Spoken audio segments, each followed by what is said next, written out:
اور نماز کی عادت ڈالو۔ ایک نماز ہے جو ہم پڑھتے ہیں، وہ نماز نہیں کہہ رہا ہوں۔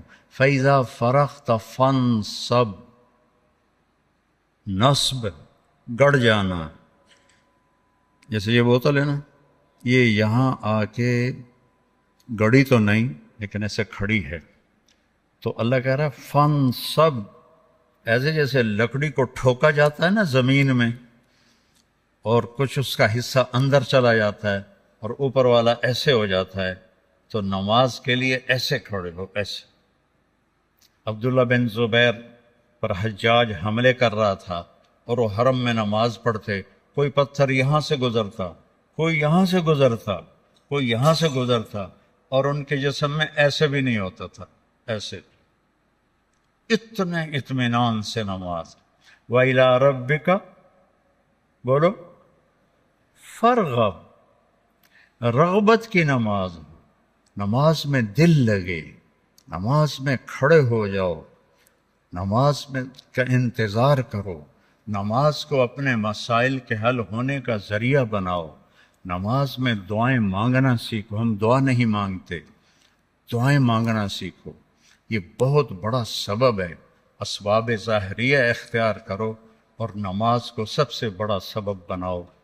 اذا حزبہ امر فزع الی الصلاۃ، جب کوئی مشکل آتی تھی آپ نماز پڑھتے تھے، جب کوئی مشکل آتی تھی آپ نماز پڑھتے تھے۔ 3 دن گزر گئے، کھانے کو کچھ نہیں ملا، تو حضرت عائشہ سے کہنے لگے چلو آج میں اللہ سے جا کے بات کرتا ہوں۔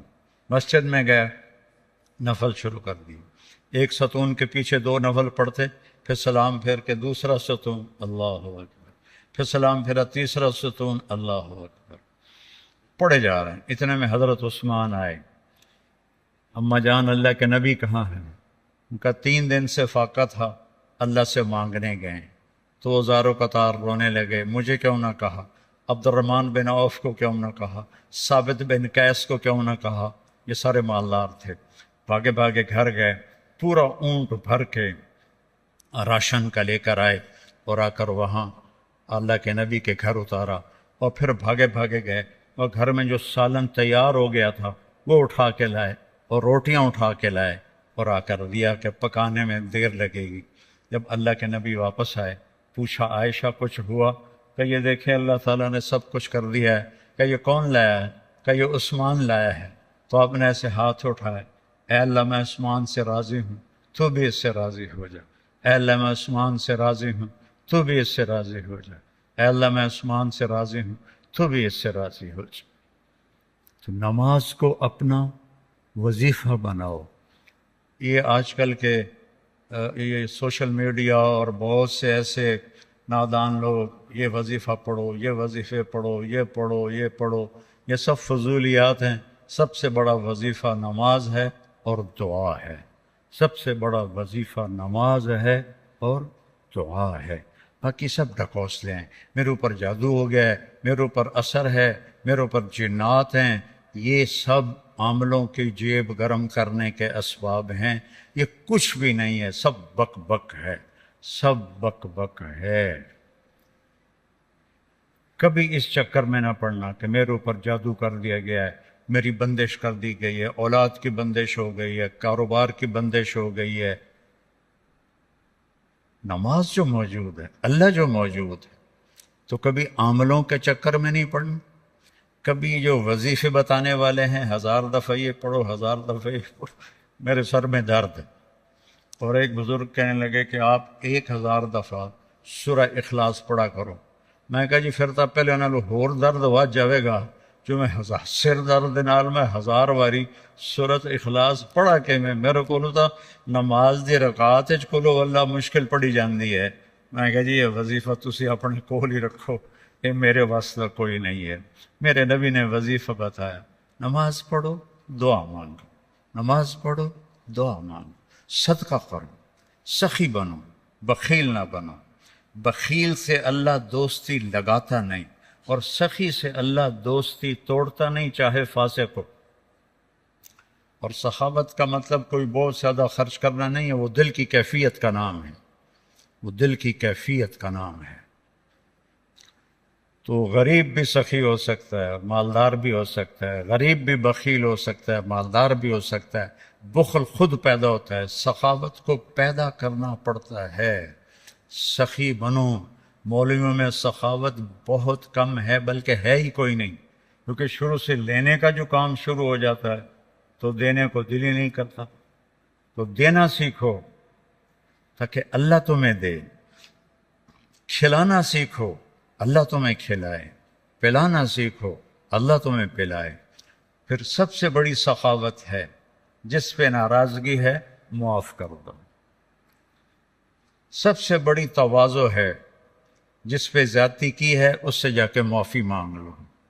معافی مانگنا اس سے بڑی تواضع کوئی نہیں، معاف کر دینا اس سے بڑی سخاوت کوئی نہیں ہے۔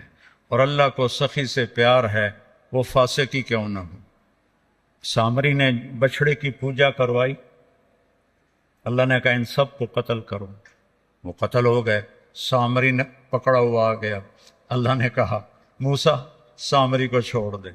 کہ یا اللہ وہ بدبخت تو سب کو بچھڑے کی پوجا پہ لگانے والا۔ اللہ نے کہا سخی ہے، سخی کو قتل کرنا مجھے اچھا نہیں لگتا، آپ ہی مر جائے گا۔ وہ بخار میں مر گیا۔ تو سخاوت ایسی چیز ہے جو کفر و نفاق میں بھی کام دے جاتی ہے۔ بیٹا سخی بنو۔ اور ایک سخاوت بتائیے جس پہ کوئی پیسے نہیں لگتے، معاف کرنا سیکھو، معاف کرنا سیکھو، درگزر کرنا سیکھو، اپنی کوتاہی کا کھل کے اعتراف کرو۔ جو معافی مانگنے آئے اس کے آگے منہ نہ بناؤ، اسے فوراً اپنے سینے سے لگاؤ۔ الا تحبون ان یغفر اللہ لکم۔ معاف کرنا سیکھو، معافی مانگنا سیکھو۔ اور نوافل میں تہجد کا اہتمام کرو۔ یہ شعار الصالحین ہے۔ آپ نوجوان ہو تو آپ 70 سے بھی آگے چلے گئے، تہجد کا اہتمام کرو۔ نوافل اس سر درد میں، اس سر درد میں میرے نفل کبھی چھوٹتے ہیں، ورنہ 40-50 نفل روزانہ پڑھتا ہوں۔ میری تہجد قضا نہیں ہوتی سوائے شدید تکلیف کے۔ پچھلے 30-35 سال سے اللہ نے مجھے تہجد کا پابند کیا ہوا ہے۔ یہ میں تم میری اولاد ہو، تمہیں ترغیب کے لیے سنا رہا ہوں، کوئی اپنی بزرگی نہیں جتا رہا ہوں، کہ تمہیں پتہ چلے کہ بیماری میں بھی اگر اہتمام ہو سکتا ہے تو اس جوانی میں کیوں نہیں ہو سکتا۔ جلدی سو، جلدی اٹھ، اس موبائل پہ کھیلنا چھوڑ دو، یہ تمہارا بہت وقت ضائع کرتا ہے۔ اس موبائل سے کھیلنا چھوڑ دو، اس کو دیکھنا چھوڑ دو، وہ وقت مطالعے پہ لگاؤ، تلاوت پہ لگاؤ، ذکر پہ لگاؤ، تسبیح پہ لگاؤ، لوگوں کی خدمت پہ لگاؤ۔ اس نے بہت نقصان پہنچا ہے، خاص طور پر جب تم ماں باپ کے ساتھ بیٹھو، بیوی کے ساتھ بیٹھو، بچوں کے ساتھ بیٹھو، اسے بند کر کے بیٹھو تو تمہیں اس کا بہت نفع ہوگا۔